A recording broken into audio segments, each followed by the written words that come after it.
The Giving membership is the complete spiritual growth package. For less than $30 per year, you'll get incredible perks from Giving Company's family of brands, including 5 free movie rentals every month from Christian Cinema and discounts on Christian books. Plus, Giving members have the privilege of partnering with World Vision to help end the global water crisis. Become a Giving member today at givingcompany.com/giving membership and start experiencing more fruitful living. The other side of the road is safe, where we sidestep being bothered and avoid getting involved. But rolling up your sleeves and boldly going where few dare to tread, that's walking through Samaria. Each week on our podcast, we introduce you to the special few who walk in the spirit of the Good Samaritan. On behalf of the Giving Company and your hosts, David Hendrickson and Dan Riveros, welcome to the Walking Through Samaria podcast. Hey everybody, welcome to the Walking Through Samaria podcast with Dan Riveros and my co-host, David Hendrickson. Season 3, man. Dan, we're on season 3 and we're still doing this remote. What is going on? We're killing the game, man. That's awesome. We're doing it. Yeah. How are you doing in your home office? I'm doing good, minus wild Atlanta outside and the construction going on, the never-ending construction. I'm doing good, man. It'd be wrong for me to complain. How are you doing? I did see you in the office for a few hours earlier this week. We were actually there at the same time. Yep. That was remarkable. Felt cool. Yeah. How are you doing at home? I'm doing fine as long as the dogs don't bark during this podcast recording. There you go. I'll be okay. All right. Well, Dan, I'm really excited about our guest today, but we need to walk back to season 2 for this to make sense to our audience. So, okay. You ready to go back in time with me for a minute? Take us back, man. All right. So, hey, podcast listeners, you may remember when we had Batya Unger-Sargon on our podcast. And when she was on our podcast, she was actually the opinion editor for The Forward, which is the largest Jewish media company in the country. She has since, Dan, been promoted. Okay. She is now the deputy opinion director at Newsweek. She is, you talk about killing it, she is killing it. Awesome, so awesome. Now, she was on our podcast, listeners. You may remember she wrote the article in the New York Review of Books about the Refuge Church in Kannapolis, North Carolina. And they were the result of the merging of a white church and a black church right before the Charlotte race riots in 2016. And that same story, Dan, actually led to our publishing of the book called Welded, written by Pastor Jay Stewart and Pastor Derek Hawkins. The end of that podcast, Dan, has shaped me almost as much as your and I's visit to Ethiopia, which was the catalyst for this podcast. Do you remember what she told us at the end of her time? She said so much, man. Remind me. She said, David, there are 80 million evangelicals in this country. And why are you losing your voice for compassion and mercy to a political party? Do you remember when she said that? She said, don't you think you could try to mobilize these 80 million evangelicals to represent things that are good and right and true and compassionate? And I took it as a call to action almost after we wound up that podcast. Powerful, yeah. Well, then she got me in a little bit of trouble. So she asked me to write an op-ed, an opinion article for Newsweek. She had been on the job for maybe 2 weeks. And she was so gracious. She sent me an email and she said, David, I want you to write an article for Newsweek about the things that people misunderstand about evangelicals. So I wrote it, and it was an interesting, emotional experience. So here's what I wrote in the article. I started out, Dan, by saying that, first of all, evangelicalism is a global movement. I actually told our guest when I introduced her in a little bit that I was trying hard to make sure people didn't equate it with a political movement, but in the U.S., of course, they have, right? Yeah. For lots of reasons. But evangelicalism is a global movement. It consists of about 660 million people, most of whom are in Asia, Africa, and South America. So that's weird, right? Yeah. Most people would think of evangelicals, I think, as probably Western Europe and the U.S. And if they were really picking on Republicans, they would say Russia. But we'll leave that out of this. We'll leave that out of this conversation. And then I said the three things that I believe are most misunderstood about evangelicals are the following three things. First of all, misunderstanding number one is that we are anti-LGBTQ, and meaning evangelicals are not anti-LGBTQ.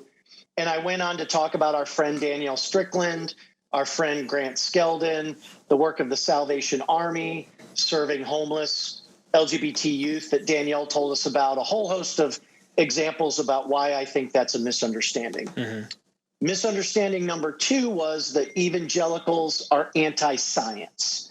So my statement was evangelicals are not anti-science. And I mentioned famous, Christian scientists. The most recent one is Dr. Francis Collins, who is the director of the NIH with the government, the National Institutes for Health. And he actually led the Genome Project. The gentleman who was our original geneticist was a monk who did all those experiments in his pea garden. And I gave lots of examples about how Christians and evangelicals embrace science. And then the last one, which is probably the one that was, I was like, this argument gets thrown out a lot. Of the three things that I mentioned, this argument I see a lot, which is that evangelicals are pro-life only until the baby is born, and then they hide behind the curtains. Mm. And I gave lots of examples. Dan, you'll remember, Beth Guckenberger from Back to Back Ministries and what World Vision does, and what Katie Kenny Phillips did with foster care, and what Faith Bridge does, and what Goshen Valley Ranch does. And so that was my op-ed. And Batia was really nice. She helped edit it, and she said, I think this is going to be good for Newsweek. And so I put out my op-ed, which said these are the top three things that people misunderstand about evangelicals. And Dan, I got some interesting feedback. Yeah, I can imagine. Let's hear it. So the one that probably hit me the hardest was a Facebook message that I got from somebody who I don't know, and I don't even think he's on Facebook, but he figured out how to send me a Facebook message. Okay. We're just going to call him Steve, all right, Dan, for this conversation. And here's what Steve sent to me. Sadly, your Newsweek op-ed shows that you're biased and delusional. You ignore everything we see about today's Lucifer-led evangelical who were in on Adolf Trump. It's naive morons like you that allow evil to persist, and I would ask you to keep your blithering, stupid opinions to yourself. And please give your house, car, and all of your savings to the evil, capital EVIL, angelical of your choice, because we all know they need a new $50 million jet. Man. So that's what Steve sent me. Most of the comments on Newsweek were fairly harsh. Our good friend Susie Salmons jumped in on my behalf and, tried to maybe sort some things out. But I was getting pummeled, Dan, for a couple days. Wow. But that one took the cake, huh? That comment was the one. That one was probably the harshest. And that came through on Facebook, which was a little weird. Most of the other comments are just on the Newsweek article itself, right? Where people can make a comment. So then on February 12th at 8:33 p.m., I get an email. And I have to ask this person when we finally let her speak here in a second, how she got my email. But here's what it said. Dear Mr. Hendrickson, I wanted to simply say thank you to you for your Newsweek article and to offer myself in service. I work to bridge faith and LGBTQ concerns, and your loving and kind voice is exactly what is needed right now and always. If there is ever some way I could be helpful and supportive to you, it would be a blessing to me. In gratitude, Marion. Nice. Ladies and gentlemen, I would like to welcome to the Walking Through Samaria podcast, Reverend Marian Edmonds-Allen, the Executive Director of Parity. Welcome. Reverend Marian, welcome. Oh, thank you. It's my honor and a blessing to be here with you. Wow. Talk about coolest intro to a guest we've had, I think, ever. That was epic. It was a tough couple days till I got Reverend Marion's email down, I got to tell you. Yeah. So just to remind all of our listeners, the crux of this podcast is somebody's over by the side of the road, beaten and left for dead, and somebody who the world would say is different from them walks across the road and offers their care. Now, I'm not going to say that my, digital bullying, experience was anywhere close to what happened to the Jewish person who was left by the side of the road in the parable in Luke chapter 10. But I will say that I believe Reverend Marion is a perfect example of a good Samaritan. Marion may have or may not have known the pummeling that I was taking online, but that email was deeply meaningful to me and really did change almost my emotional state that I was in after the op-ed was published. Yeah, I'm sure. Yeah. So, Marion, before I tell everybody a little bit about you, would you mind maybe talking about what prompted you to craft that email? I just wanted to say thank you to you. It was exactly what my email said. It was, wow, I feel blessed by this op-ed, by your article, and I want to say thank you to you. And I stalked you and I found your email address online. I'm glad I didn't send you a message on Facebook. But I just wanted to say thank you because kind and loving voices need to be heard more in the world. Yeah. And reading yours, I just thought, gosh, I need to say thank you. Yeah. So out of curiosity, when you saw that, have you ever gotten somebody to write you an email like that, or you ever received any pushback on something you've done like that extreme? I often get pushback on what I do. It's just not popular to try to bridge this divide, I'm afraid. And I don't know as I've ever gotten a kind email. Maybe one day I will. But in the pushback, it's okay. I hear the pain that's there, and I know that there's love under the surface. Mm-hmm.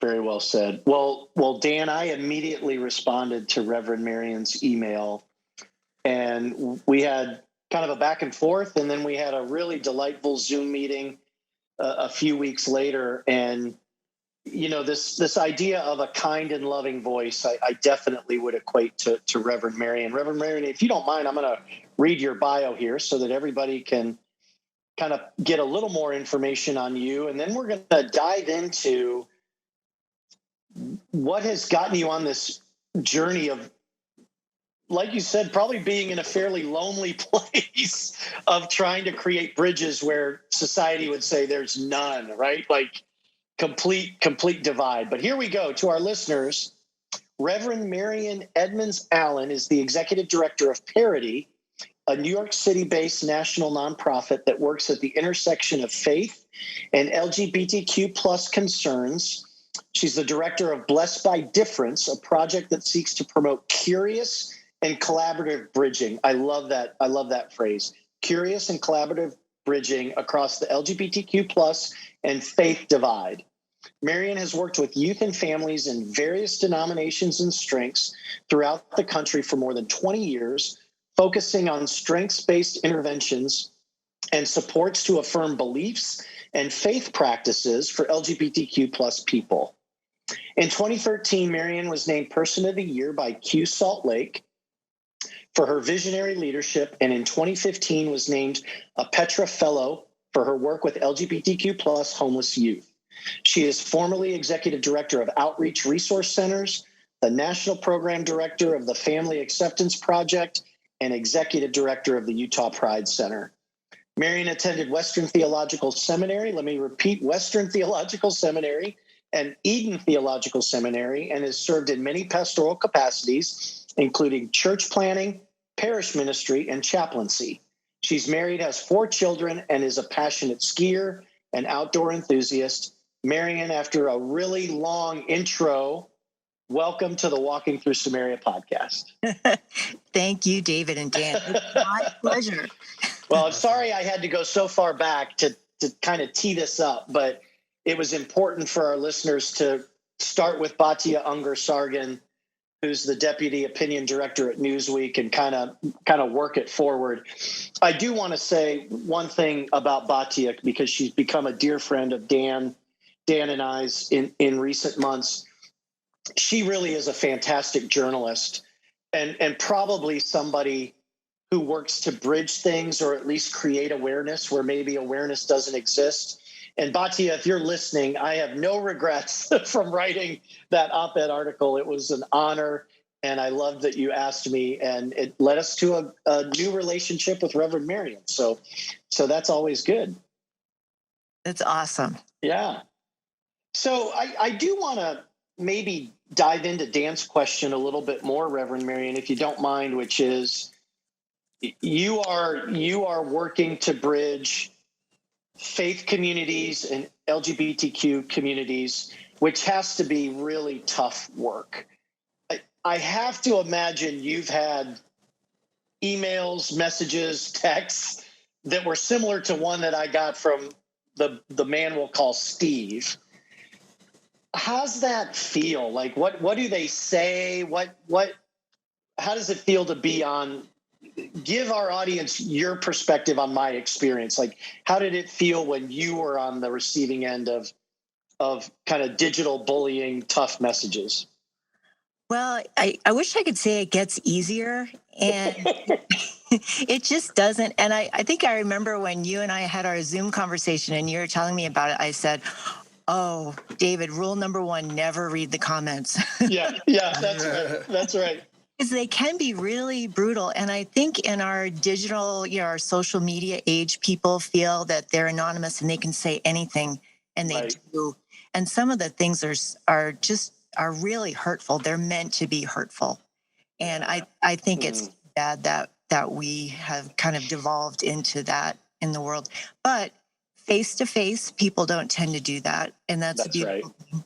And I'm aware that who I am in the world is going to either scare or offend just about everyone. And that's my life. Wow. Well, that is awesome. Why don't we talk a little bit about your journey? I will tell you have a kindred spirit. Dr. Anika Prather was on our podcast. I think you and I may have talked about this, Reverend Marion. She is an advocate for classical reading in the minority community. So this is literally what her life is all about. And Dan, I think she said something like, it's a small island, or it's a lonely island, or something like that. So she would know, Reverend Marion, probably how you feel maybe on some days. So the classic books are just getting pummeled right now, online. And here she is.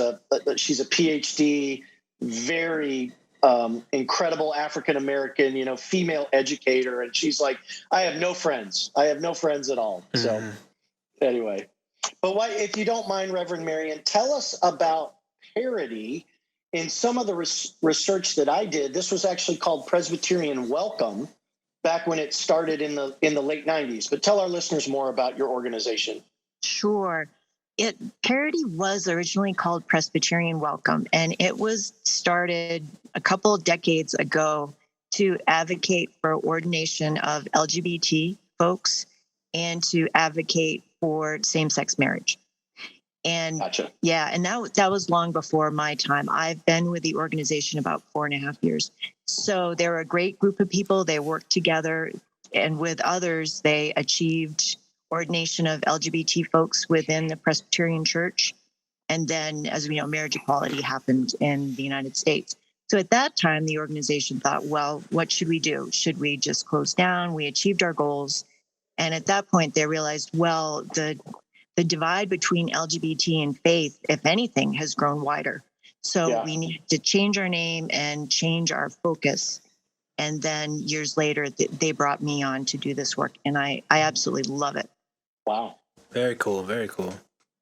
And so give us a sense, what is the scope of some of the work? It's not ordination within the Presbyterian Church or recognition of same-sex marriage, as you mentioned. What are the kinds of things that you all tackle? We really work at the intersection of faith and LGBT, and that is intentionally broad. So that can mean working with faith leaders in, say, traditional faith contexts to talk about, okay, what does it look like for you? Your theology isn't affirming. How can the LGBT folks in your pews spiritually thrive while keeping your theology exactly as it is? We're not about changing theology.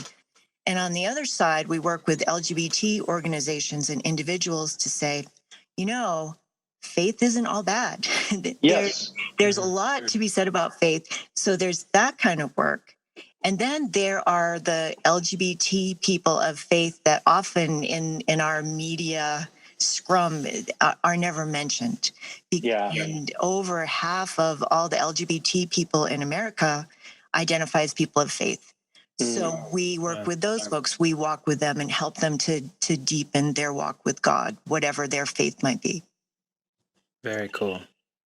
Very cool. It's also amazing to me, Reverend Marion, and this is one of the things that I picked up on our first conversation.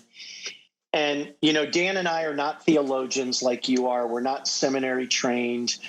We're trying not to make any declarations, right? That's not what we've done on this podcast. We are simply highlighting Good Samaritans in its original context. Context is probably a terrible word to use with Jesus's words, but the original truth of the parable in Luke chapter 10. And I've always felt that there was a reason the Samaritan was the hero of the story. And at the time, Samaritans were culturally, politically, religiously, socially, economically at odds with Jewish people. Dan, we've used some of these examples: Christians and Muslims, the Catholics and the Protestants in Northern Ireland, Democrats and Republicans, right? We could, very much at odds with one another. I'm just moved, Reverend Marion, by the fact that you are not trying to change anyone's theology. And that to me is so, it's such an important aspect of the work that you do, because it just seems to me that in today's society, somebody wants to be right and make it clear that the other person is wrong. And the person who's right almost wants the person who's wrong to suffer a little bit, right? Yeah. You kind of run counterintuitive to that whole thing. Yes, and everyone hates it. See, there's three of us, Reverend, we're here together, and we could invite Badia and Dr. Prather, and that'd be 5. And hopefully your listeners too are coming along on this journey, because it's beautiful. I think it's God's work. I really do. And I think we can be Samaritans to each other. I totally agree. Yes. The interesting thing about your article was that you got beat up because you're an evangelical, and that happens all the time. You know that it's out in the world, and the same is true for LGBT folks. So we're on both sides of the same thing. And I think it's true in all the examples you mentioned. And we can be that Samaritan to each other, no matter what the boxes that people want to put us in. That's good. Awesome. Maybe let's hit both of those scenarios, if you don't mind, a little bit more. What I heard you say, make sure I get this right, is that you might work in church environments, where their theology is different than the Presbyterian Church.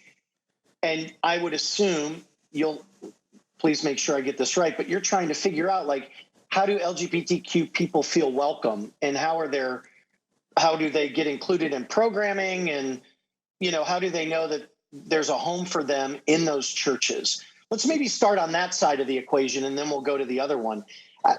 How does that play out in the real world? What do those scenarios look like? What's the reaction of the churches? Talk about some of the progress that you've made. Let's hit that one a little bit more. Sure. I think often pastors are suspicious and think, oh, well, she just wants to change my mind. She wants me to become like her. And that's the furthest thing from the truth. What we advocate for is not the changing of church policies. Yeah. What it is it's honoring the theology and the policies that the church has in place, and saying, okay, you have LGBT people in your pews. Maybe you don't know who they are, but they're there. But you do. Yeah, for sure. Yeah, but you do. How can you want those folks to feel safe? And of course everyone does. And so how can we help you do that? What does that look like for you? And then we listen closely to hear what a pastor might say. And then the stories start coming where they say, oh, well, there was this family, and oh, well, there was this one person. And then what we do is we affirm what we hear that is loving and kind. And we work from there. And so it's not about changing anything. It's about leaning into God's love, whatever their congregation is like, whatever their theology is like. Wow. We absolutely honor that 1,000%. Very well said. Very cool. Isn't that amazing, Dan? It really is countercultural. Are there any, I hate to do this to you, Reverend Marion, because I've got you on the spot here, but do we have anything that's maybe showing progress, like percentage of LGBTQ people that go to church, or anything like that that's showing like maybe we're doing better here? I think that the pandemic has helped that. And the reason I say that is because some LGBT people feel really worried about walking through the doorway into a church. But with now all these online services available and churches advertising what they offer in terms of services, LGBT people are now able to explore different faith settings and worship services and to find something that works for them. Yeah. And the other part of the pandemic is this general longing for God, for spiritual connection, for community. So we've had a lot of people reach out asking to be connected to a pastor or asking for church recommendations. Gotcha. Very cool. Wow. Very How about that?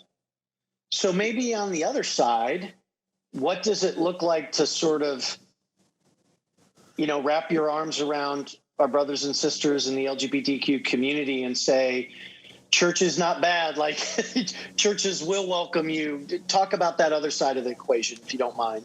Sure. Well, I like to tell the stories of surprising people who offer welcome, because then it helps people to see that, okay, well, this isn't something that never happens. Actually, it happens a lot, and people don't talk about it. For example, a very conserving pastor that I got to know and worked with, he was very skeptical of all of it for quite some time. And then he found that there was a family in his congregation that had an LGBT child. He went to visit the family, and his heart just broke open with love for this family and said, how can I help you walk more closely with God? Wow. Fast forward 6 months, an elderly woman in his congregation passes away, and they're getting ready to have the funeral. And the son is an out gay man who sends an email to the pastor saying, well, I wish I could go to my mom's funeral, but I understand I wouldn't be welcome. This pastor said, oh, not only are you welcome, we really would like you to be part of the funeral service. Would you please read? And would your husband like to read scripture as well? These are the stories of God's love and God's work in the world. Yeah. The church did not change their theology. It's exactly the same. Yep. They expanded their love in the world. And now those two people they're members of this congregation, the son and his husband. How about that? Wow. What would cause somebody, was it a denominational thing? Like, what would cause a pastor who's like, I don't want any part of this, to sign up for being engaged with Parity? How does that happen? Generally, it's word of mouth. Okay. Or maybe they'll hear your podcast, or maybe you'll talk to someone and say, I met someone that maybe you could talk to. But generally people are kind of afraid of it and are worried that I'm going to try to sell them something. So it's kind of this person to person, there is someone you can talk to, and it'll be safe and it'll be okay. So it's, it's slow moving, but it's God's timing. Mm. Really good. Wow. Really good, man. I remember, Dan, when we had Shane Winmeyer on, the executive director of Campus Pride, and Reverend Marion, we were asking him, because again, this podcast is about Good Samaritans. So we were like, hey, what did Dan Cathy do right to help this relationship happen? Like those were our questions. Like, how can we be better Samaritans with people that we may disagree with about certain things? And he was really forthcoming, and I understand that Dan Cathy might believe certain things that I don't. I understand that he's seen as an evangelical leader and a business leader. And I don't know if Dan's a conservative or not from a political term. I don't know him at all, but we learned a lot from Shane, from that perspective. And we asked him, where we were going a few minutes ago, aren't there instances in the world today where people of faith and LGBTQ people are both feeling like we're getting pummeled? And doesn't that create some common ground, which is also one of the themes that Dan and I talk about a lot? Is there any hope for sort of, people groups that maybe on the outside looking in, to kind of use a secular term or whatever, to kind of find more in common? Is that a thing, or is that a pipe dream? No, that's a beautiful thing that actually happens. Absolutely. One of the things that changed my life happened when I was working with LGBT youth experiencing homelessness in Utah. And I was running a youth center. We had about 700 youth who would come to our center, and a third of them were experiencing homelessness.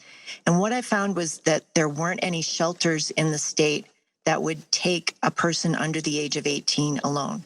They'd take a family, but not a young person.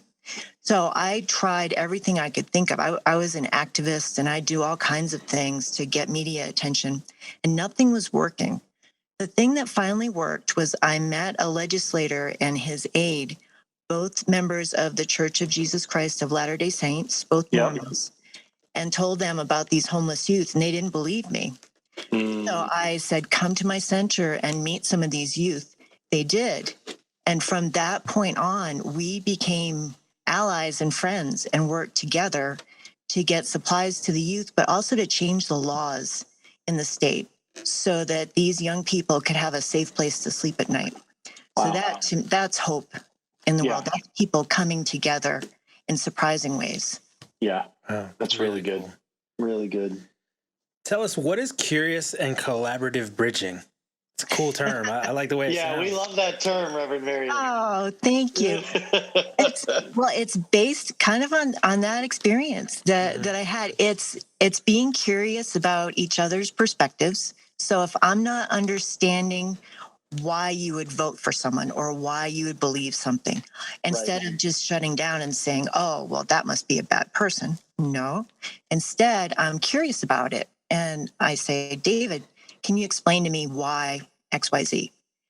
And then I listen with curiosity so that I understand your perspective.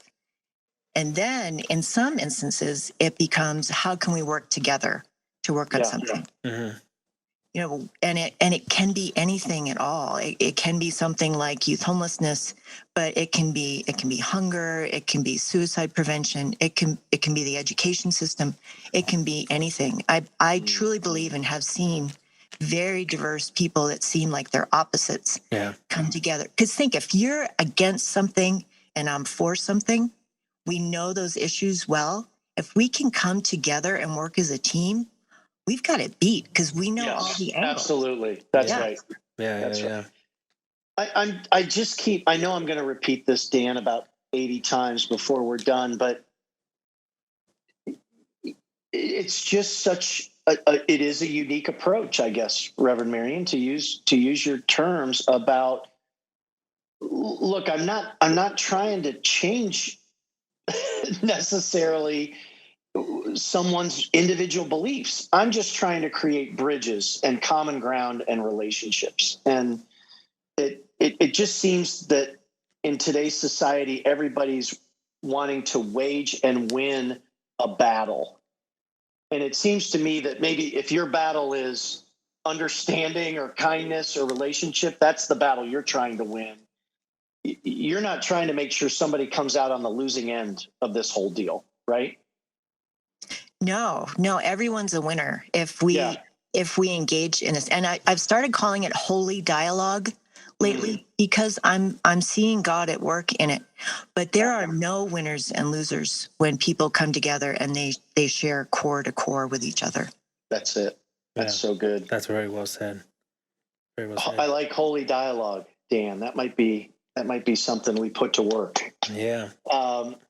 Reverend Marion, we've all of these conversations that we have had with Dr. Ray Norman at World Vision, who created relationships with the Muslim clerics in Mauritania, after his daughter was shot by a Muslim after 9/11. Doreen Diaz, right? Dan, her brother was killed by a gangbanger. All of the justice and anti-racism initiatives and conversations that we've had with Nate Butler and Sam Collier and Lee Jenkins and Alvin Bibbs, I find that in my own journey, I have just benefited from relationships. So growing up, I was just fortunate. I'm not a better person than anybody else. I just had the opportunity to have lots of relationships with lots of different kinds of people. And I'm convinced that's part of, God's calling on my life and the blessing that I've enjoyed. Can you talk about maybe those differences? Because it seems to me, if relationships are there, like the pastor with the family that you talked about, good things can happen. But what about if there's not a relationship? What if these are just policy discussions or community?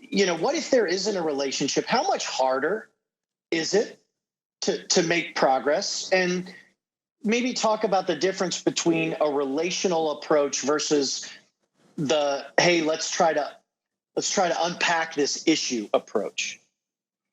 Yeah, that's a really good question because it is different. If you're working from a relationship, you have something that you can build off of. And if it's someone brand new and there is an issue involved, then it is a different approach.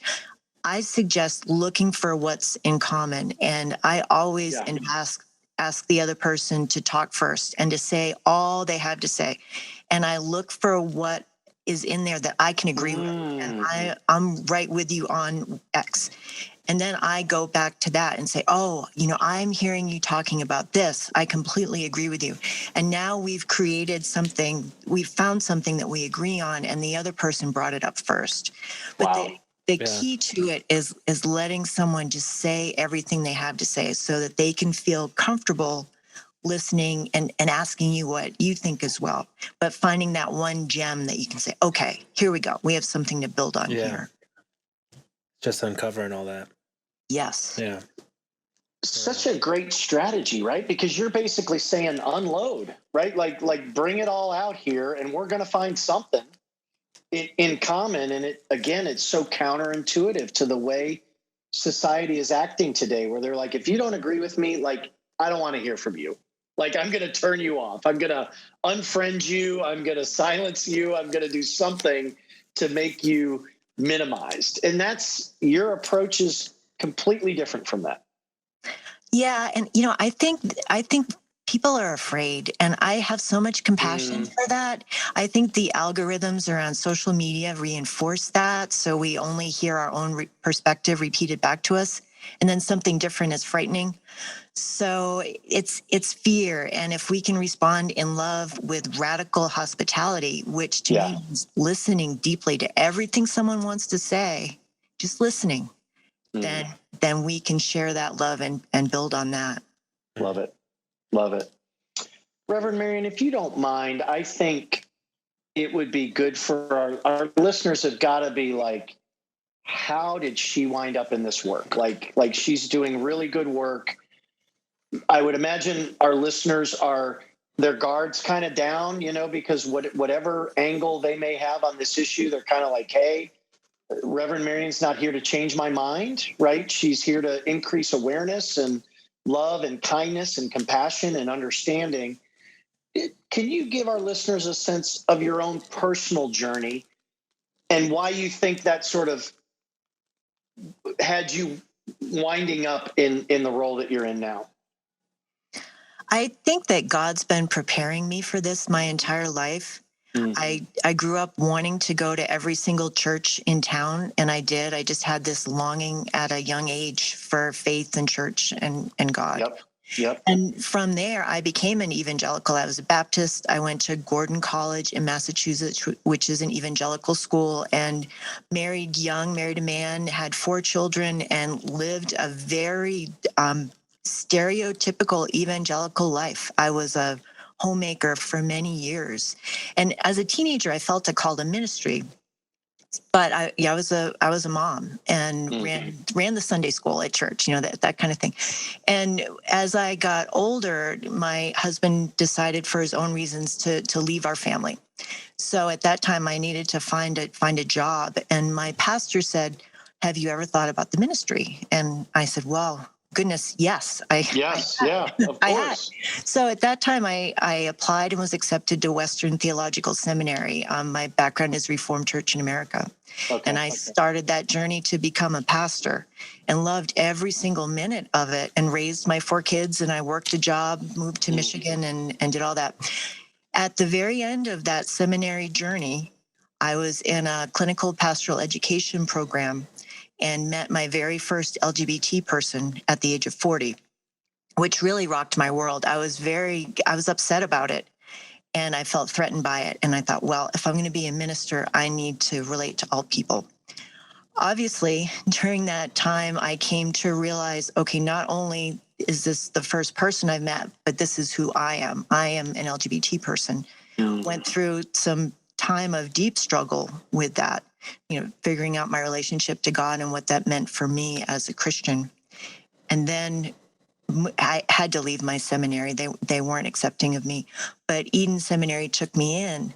And then I was exposed to this whole new theology that's progressive. So I have this evangelical side that is like all of me, most of my life. Yeah.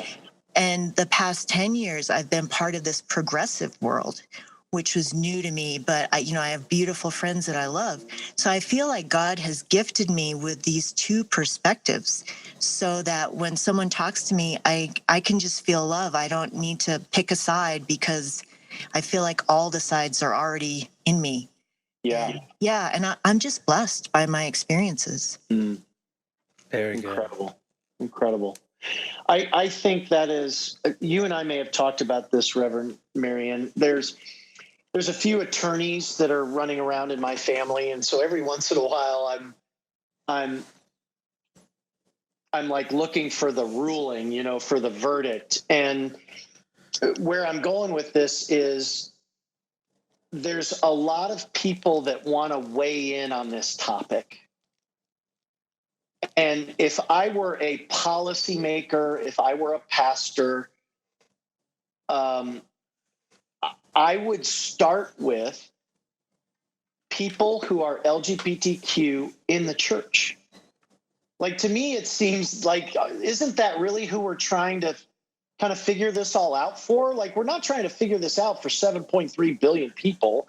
We're not trying to figure this out for 350 million Americans. We're trying to figure this out for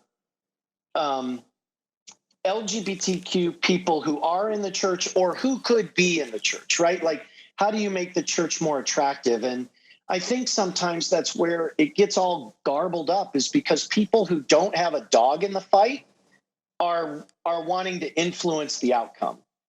And it seems to me that it would get us to much better places if we had people like you, or the pastor that you mentioned that you worked with who, made some progress, right? Like, you are the people who I think can lead this. I think I would say that people without a truly vested interest trying to lead it is where a lot of damage happens. That's sort of my worldview, maybe. I think that can be true. And I also think there are a lot of really good-hearted, loving people whose voices aren't necessarily heard in the world. So yeah. There are a lot of LGBT people of faith just longing for a connection to a faith community and God. And there are a lot of pastors who are just scared to death by potential backlash if they say something that someone might take the wrong way. So I feel like we're all walking on eggshells. Yeah. And what we need is the opportunity to have a grace-filled conversation about this and to think together, okay, how can everyone have a closer relationship with God? How can that happen in the world? How can more love be out there? And I think we can do it. I think it starts with a few people. I mean, think of the ministry of Jesus, but it'll grow. God is in this work. I believe that. That's awesome. Is there a generational thing at play here? And the reason I say that is in my op-ed, in my my emotional experience writing this op-ed, I mentioned how Grant Skeldon, in his book, The Passion Generation, talked about millennials wanting to see their churches allow them and not just allow them, but make it inviting for their friends in the LGBTQ community. I think back in the days, in my generation, I'm a Gen Xer. The whole idea was, how do you make churches inviting to seekers, right? So people who didn't grow up in the church, people who had no idea what a church looked like, every experience they had may have been bad. And it seems to me that maybe this millennial, maybe Gen Z sort of initiative is they are not maybe thinking so much seekers, but how do we make churches more inviting, more relevant to members of the LGBTQ community? Dan, you're our favorite millennial. There has to be a generational thing at play here. Mm-hmm. Yeah, I mean, people just want to be. I think the new generation just wants to be accepted, and it's kind of, sometimes I think they feel that comes with conforming. When it comes to getting acceptance from the older generation, I feel that they feel it comes with conforming, and that's not something that they're ready to do or wired to do. So, to go back to my new favorite term, I think it just comes back to curious and collaborative bridging. Yeah. And it's gonna be it has to be both sides. It can't just be one. That's right. Reverend Marion, do you see those generational differences? Do you think that's part of what's going on here? I think you're exactly right. Yes. And I think it's a couple different things. I think the younger people within churches are, and I hear this every day, are frustrated because they hear preach God is love, and yet they know that that their LGBT friends might not be welcome in the church, and that's frustrating to them. And we all know the data on young people leaving the church. That's a big reason for it. The other thing I'm seeing is there's a whole new generation of seekers out there. So these are youth whose parents didn't go to church, and yet they have this longing for God and for a faith connection. I saw that with LGBT homeless youth that got kicked out by religious parents, still had this longing for God, and every single one carried a journal so that they could write to God. So the younger people are yearning for this connection, and I so hope that as Christians we can offer some open arms and open doors for them to join us on our journeys of faith. Right. You mentioned homeless youth. We had Danielle Strickland on our podcast recently, and she talked about serving homeless LGBTQ youth in downtown Toronto. You have experience with this as well. Tell us about the problem and how we should be tackling it as believers. I just love that episode, and I love what the Salvation Army does. It's amazing. It's beautiful ministry. Yeah, they're good Samaritans for sure. Yeah. Oh, goodness, they are. They absolutely are. A lot of what I do is I work with faith communities to help them help the homeless in their areas, whether it's LGBT homeless youth and adults or just plain people experiencing homelessness, because faith communities have resources, they have volunteers, and they have this heart to help. So a lot of what I do is I invite them to create care kits that then can be given out to LGBT youth experiencing homelessness, or I will talk with them about how they can reach out to community centers and different groups in their area and say, you know what, we are here, we care, how can we help you? What do you need? Can we give you new socks, and just to create those connections, because I think often in communities, we don't know who else cares and who's doing the work and who may be in a different box than we are. Let's reach out and love, and let's work together.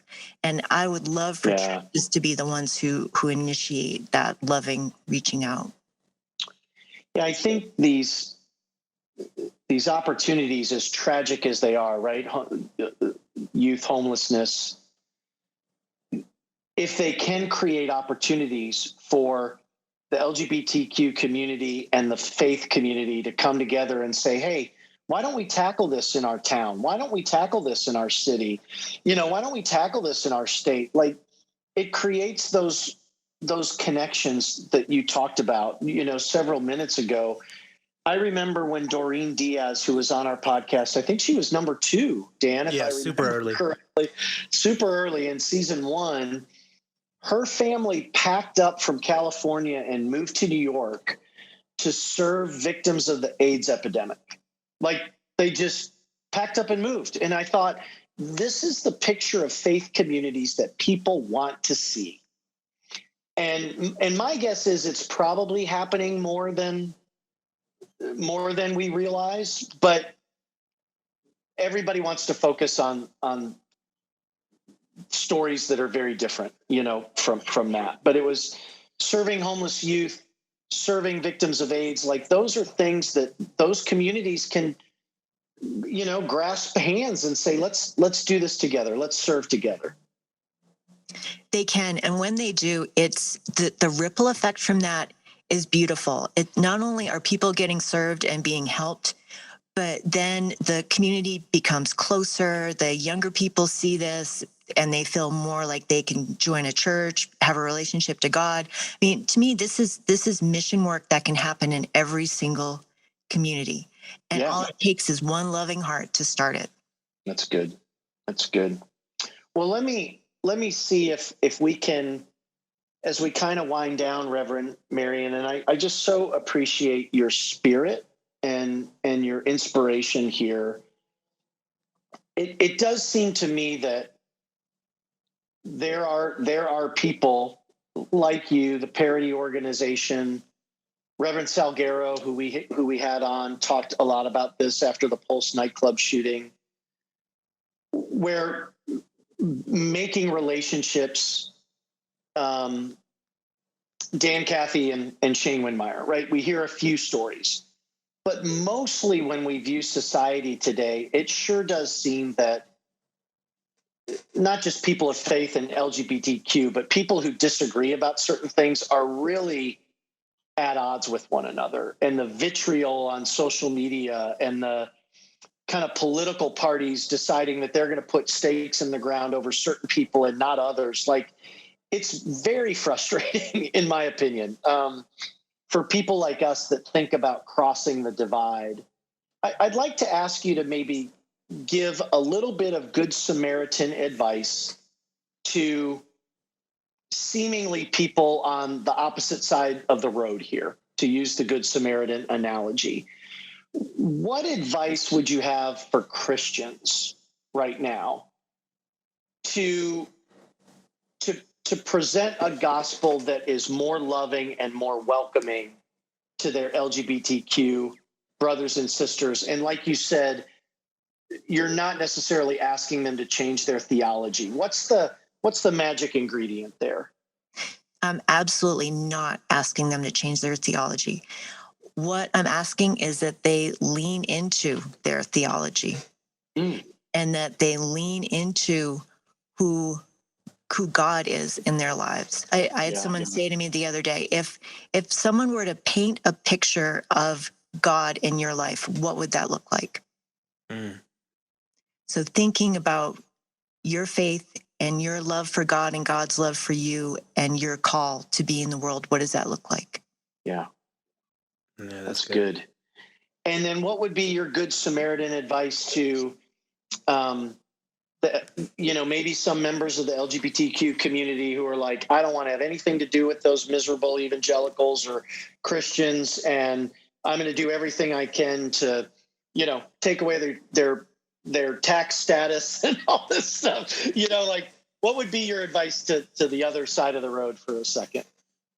Well, first of all, I tell them to read your op-ed and to your article and to see your beautiful heart. You're very kind. And it's true. And for them to hear, we need to tell more and more of these stories because they're out there, and they need to look in their own lives for the loving Christians that are there. And it can be an LGBT Christian as well, to look for those people and to realize, okay, we need to get past these stereotypes of each other, and we need to look for the good in each other because it's there.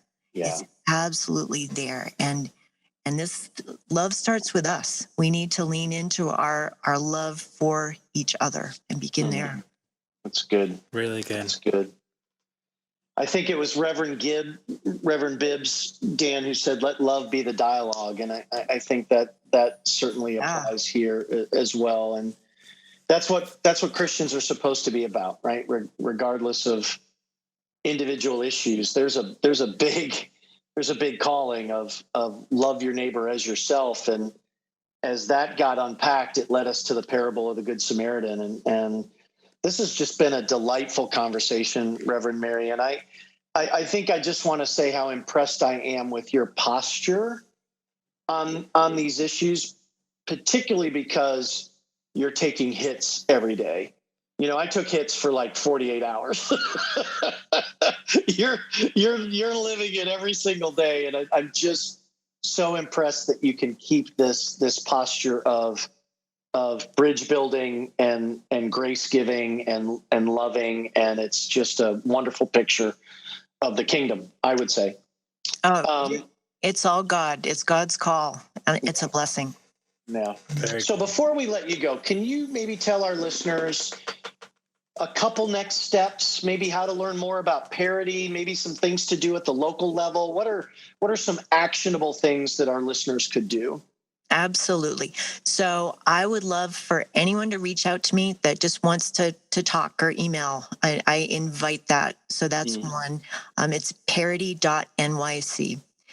And what you can do on a local level, look around for the people you know who are LGBT or have connections to the LGBT community, and just see how you can help, or maybe have a conversation, create a relationship if you don't have one, or if you do have a relationship with someone, maybe revisit that and say, how can I be helpful? I'd really like to create a connection between the LGBT community and our faith community. What could we do together? and Wow. see what might come of that. It seems as simple as that, right? Yeah. It seems as simple as that. I wish I could remember the names, but one of the gentlemen from Focus on the Family, and I think Ted Trina from Colorado, like they got together over sex trafficking, over the issue of sex trafficking in Denver. And it was one of those things where they both agreed to work together and to be on a panel and to connect. And I think both of them took some major hits. I think it was Jim Daly and Ted Trina, from society. But that's not what matters, right? What matters is that progress has been made. Not only the relationship between the two of them and maybe the eye-opening that would occur from that, but like trying to tackle a really important issue that should concern us all. And here were these two gentlemen taking the lead on it. That's a beautiful story. And yes, that's exactly what it is. That's great. So cool. Well, Reverend Marian Edmonds-Allen, thank you so much for being on the Walking Through Samaria podcast. This has been a wonderful conversation. For me personally, I was obviously, you can tell, really touched by your email and the fact that, you would say, hey, this was a meaningful piece, and I was pleased with it. You'll never know how much that meant to me. I think it was star of the class, Good Samaritan, Good Samaritan work. And anyway, Dan and I are so thankful that you took some time to be with us on the Walking Through Samaria podcast. Well, David, thank you. And Dan, such a pleasure to spend time with you both. Really, it's such a blessing to me. Thank you for all that you do in the world and all that your listeners do in the world. The pleasure is all ours. Yes, indeed. Well, that's it for today, everyone. This is Walking Through Samaria podcast co-host David Henriksen with my other co-host, Dan Riveros. It has been a pleasure. Thanks so much for tuning in. We will talk to you soon.